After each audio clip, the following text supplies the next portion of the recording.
Oi, turma. Do livro Edificando a Nação, sobre Bases e Valores, Nídia Regina Limeira, André de Souza Costa. No quinto texto, Ninho de Cobras, Movimentos Revolucionários e a Instrumentalização da Mulher, por Cristo Nieto. Na segunda parte desse texto, no que diz respeito ao movimento feminista, a primeira onda, surgida no século XIX, reivindicada em síntese a suposta educação igualitária, o sufrágio universal e a inserção no mercado de trabalho. Nota-se uma flagrante modificação de prioridades marcadas pela transição entre as suas ditas ondas, já que a segunda onda, marcada pela década de 1960, conhecida pelo avanço da chamada Revolução Sexual, já pleiteava, além da liberdade sexual, promiscuidade e irresponsabilidade, o pretenso direito ao aborto, tratado muitas vezes como um planejamento familiar com a intenção de camuflar seu intento. Se, por um lado, a primeira onda feminista foi motivada pela luta pelos direitos civis e políticos, a segunda onda, por seu turno, terminou em débito com a humanidade, uma vez que deu oportunidade a um sem número de abortos, divórcios e até mesmo a um aumento no número de doenças sexualmente transmissíveis, DSTs, considerando a revolução sexual que culminou no sexo sem compromisso, na animalização das relações sexuais e da objetificação da própria mulher, ainda que, para muitas, de forma inconsciente. Em suma, com a segunda onda feminista, representada principalmente por Betty Friedan, Kate Millett e Shulamit Firestone, suas promotoras aderiram fielmente à revolução de viés marxista, pois se insurgiram abertamente contra os valores cristãos, pregando o sexo livre e indiscriminado, o uso de preservativos de anticoncepcionais e, por conseguinte, declararam guerra à família e cuidar de seu lar. Mal sabiam essas mulheres que estavam sendo utilizadas como massa de manobra, já que atendiam aos interesses de homens e corporações metacapitalistas que visavam desde aquela época o controle populacional, ou seja, as feministas foram e ainda são subservientes a uma agenda de poder. Um dos objetivos da segunda onda era o combate à chamada ditadura do biologismo, segundo a qual a mulher precisaria se libertar da prisão da sua biologia, que estava associada à maternidade, ou seja, para as citadas feministas, a maternidade seria encarada como uma escravidão e um fardo para a mulher, e por isso ela precisaria se libertar. Vou parar por aqui. Ai, ai, ai, ai, ai.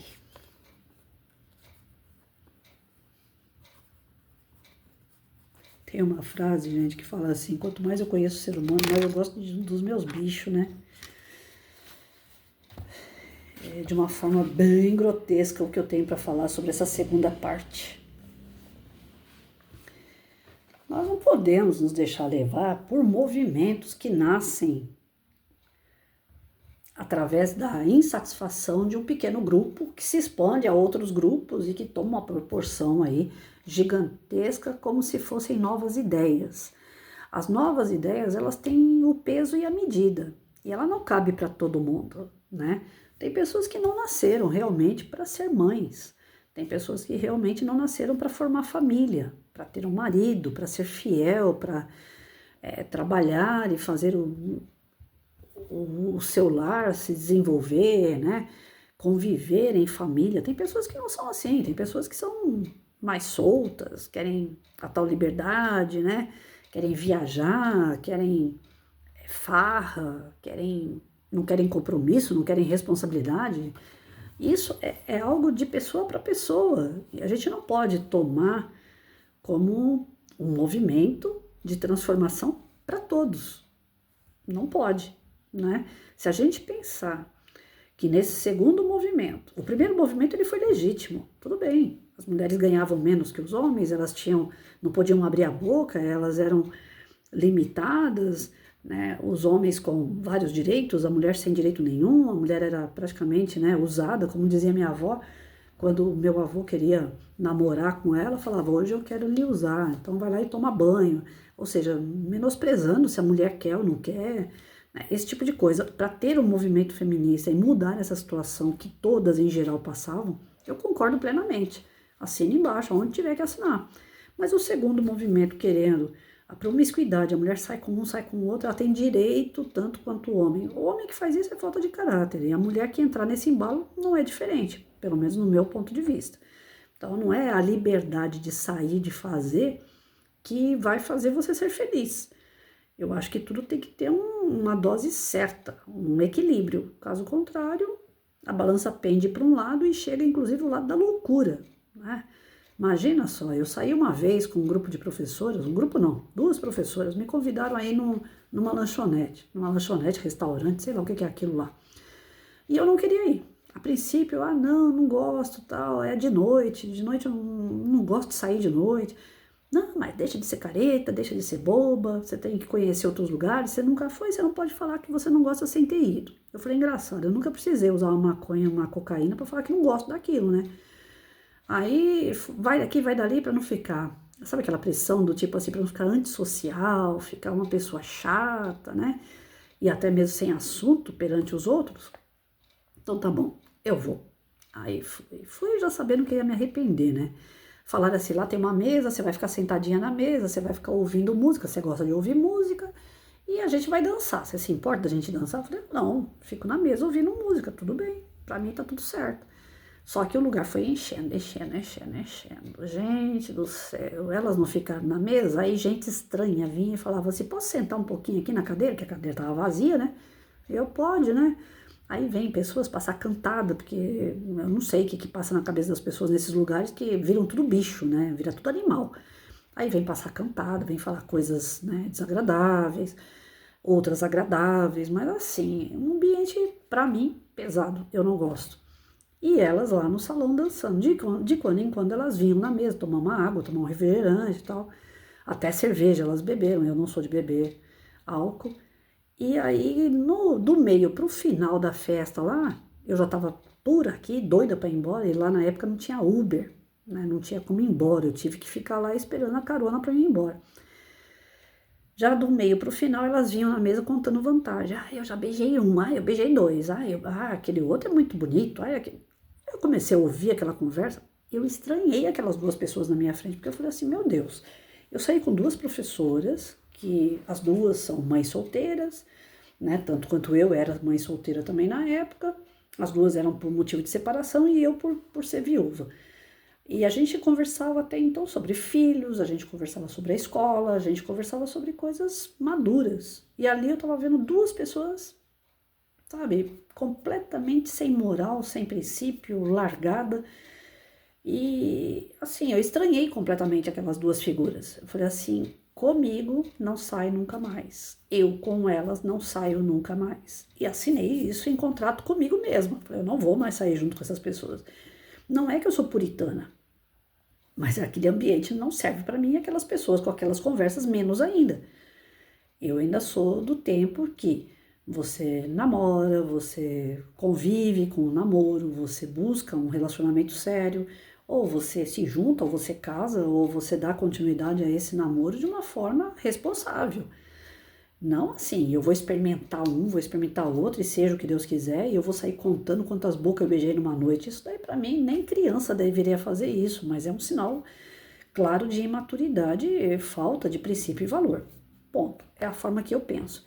Então, quando vem essa segunda leva de movimento, dizendo que a mulher pode tudo, que ela pode andar seminua, que o corpo dela é a regra dela, que não... Hoje você vai aí, que nem aconteceu comigo, vou numa quitanda, a mulher tá lá de tanga dentro de uma quitanda, passando criança em volta e vendo a bunda da mulher. Meu corpo, minhas regras. Você vai numa academia, você vê a mulher praticamente nua. Meu corpo, minhas regras. Se a pessoa é colocada para fora da academia, recebe processo, a academia recebe processo. Se uma pessoa dessa vai numa festa, seja a festa que for, festa familiar, uma festa de promoção, de empresa, se a pessoa for, né, toda oferecendo lá os peitos, as bundas dela lá, ou seja o que for, né, os homens lá, os musculosos, com os peitão de fora, ou seja, você vê a promiscuidade, você cheira a promiscuidade em todo que é lugar, porque abriu esse portal para que todos façam o que bem entende. E a mulher entrou no meio dessa leva, né, de liberdade, que se tornou uma libertinagem, deixou de ser liberdade para se tornar libertinagem. E aí, já que eu posso tudo, eu posso ficar com quantos homens eu quiser, eu também posso evitar filho, porque como é que eu vou ter filho com cada homem? Não, eu quero sexo, o que eu quero é bagunça. E aí eu vou colocar um filho no meio de tudo isso? Não. Então eu vou evitar. Aí tome camisinha, tome anticoncepcional, tá? Aquela revolução que a mulher pode tudo no corpo dela. Mas se tudo isso não funcionar, ela também pode abortar. Porque afinal de contas o corpo é dela e a regra é dela. Mas e a vida que está dentro dela? Ah, não. Eu estava vendo uma petista fazendo um debate com um cara da direita. Aí a pessoa fala para ela assim: o que está dentro da mulher é uma vida? Aí, não é uma vida? Não. Então você pode abortar essa pessoa que está dentro de você. Não é uma pessoa, não é uma vida. Ah, não? E você? Você quando estava no ventre da tua mãe não era uma vida? Não, é diferente. Né? Quando eu estava lá, minha mãe me queria. Então, pelo fato da minha mãe me querer, meu pai, minha mãe terem planejado o meu nascimento, então eu estava ali. Eu falei, tá, e aí a outra pessoa falava para ela assim, então por falta de planejamento aquela pessoa não está no ventre, é isso que você está querendo me dizer? O debate com o petista ali, gente, eu aguentei por 2 minutos, era longo, eu aguentei por 2 minutos e parei de assistir, porque não tem lógica, né? A vida para eles é de acordo com a conveniência, é de acordo com o que eles querem, se eles querem tem vida, se eles não querem não tem vida, ou seja, eles praticam um genocídio dentro do ventre de alguém. Porque seu corpo é suas regras. O seu corpo é sua regra, mas e o corpo de outra pessoa que Deus está criando ali? Né? Aí é tua regra? Peraí, você é responsável por esse corpo que Deus confiou em você. Mas nem o seu corpo é seu e nem o corpo daquela pessoa. Tudo isso é formação de Deus. Ele é o criador de tudo. Mas se você entrar no parâmetro falando de Deus, não, você é bitolado. Né? Você está acreditando em algo que você não vê, você nem sabe se Deus existe. Aí vem um outro patamar de discussão, que é a discussão de religiosidade, de crença, de fé. E se você não for para esse parâmetro de discussão de religiosidade, de fé, fica aquela coisa assim, matéria, só a matéria, né? Aí você olha com uma visão fria, calculista.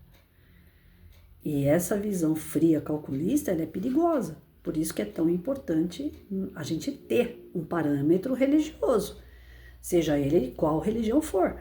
Ter fé, né? Ter uma ligação, uma religação com Deus. Caso contrário, a gente fica meio solto no meio de tudo isso e tudo fica banal. Então eu posso matar, eu posso assaltar, eu posso roubar, porque tudo é só aquilo que eu tô vendo. E o que eu tô vendo é efêmero, vem e vai, passa, fica, não tem ligação, não tem elo, né? Então, nós temos que partir do princípio que existe algo importante na nossa essência, que é a nossa criação. Partindo desse respeito à criação, todos os contextos que vão surgindo ao longo do nosso tempo, eles precisam ir tomando referência mediante a essa essência. Nós estarmos religados ao Criador faz com que a gente tenha parâmetros de visão de virtudes e princípios. É dali que saem as virtudes e princípios.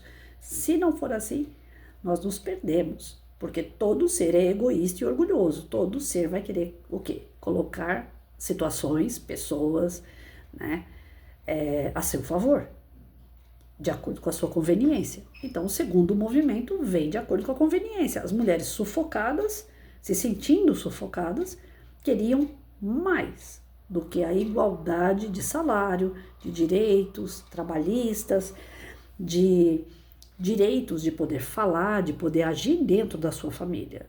As mulheres foram muito além disso e elas foram iludidas por uma visão marxista de que elas tinham o poder de decidir tudo, inclusive tudo que acabasse com o centro de tudo isso, sua fé e sua família. Destituindo Deus de centro de essência de vida, destituindo a família como uma âncora, uma estrutura para que eu possa me desenvolver, sobrou o quê? O homem pelo próprio homem. E o homem pelo próprio homem, ou a mulher pela própria mulher, se torna um ser vazio, se torna um ser insaciável. Então, quanto mais quer, deseja e tem, mais quer, porque está sempre vazia. Aumentou os casos de suicídio, aumentou os casos de depressão e ninguém consegue entender por quê. Tá aí, ó. Movimentos que enfraquecem o ser. E esse movimento, essa segunda onda do movimento feminista veio, não foi para fortificar a mulher, foi para enfraquecer. Se ela deixa de ter a função de mulher, que agora ela pode se vestir como homem, se ela deixa de ter a função de mulher, como um ser que conquista o masculino, que passa aquela sensação de acolhimento, né, de mãezona do homem, de cuidados, né, de cuidados com a sua casa, de cuidados com o seu visual, de cuidados com a sua cria, de ter amor, que ela não passa a não desenvolver mais esse sentimento materno. A mulher se torna o quê? Um bicho grotesco. Talvez até mais do que o próprio homem. Ela se torna um ser muito, muito duro, muito frio, que os homens se afastam. Até mesmo porque eles não querem isso. A gente se atrai geralmente pelos opostos. Né? Se for algo muito parecido, eu estava vendo uma piadinha ontem em relação a isso. O cara colocou no TikTok, né? Hoje eu já fiz 3 amigas aqui. Eu tô aqui para poder arrumar uma namorada, mas já fiz 3 amigas, porque todo mundo se parece comigo. Então, assim, é por aí. Né? Se a gente começar a enxergar o outro muito parecido com a gente não tem esse desejo, né? Essa curiosidade de saber como é que é o outro. Porque eu já tô vendo no outro o que eu sou. Então, perdeu a graça. Entendem bem isso? Então, eu vejo assim, que essa segunda onda feminista, ela veio mais para poder tirar o foco família, tirar o foco da essência de Deus na vida da gente. E tirou Deus, tirou a família, a pessoa se perde, ela fica solta. E aí as pessoas que se dizem feministas hoje são pessoas de argumento frágil, de argumento e atitudes não nobres, né? Pessoas que realmente, como eu volto a repetir, as pessoas têm direito a não ter filhos, lógico que tem. Elas têm direito a não querer uma família, querer viver sozinha, tem. Mas eu não posso fazer isso por um ato feminista, mas sim porque é algo interno. Eu quero isso. É o que eu fico feliz. É de ser sozinha, morar sozinha, ter o meu trabalho e não quero ter filho, não quero ter ela, não quero ter responsabilidade. Pronto. Isso é individual. Agora, eu não quero porque tem um movimento que trabalha isso na minha cabeça, é um tanto perigoso.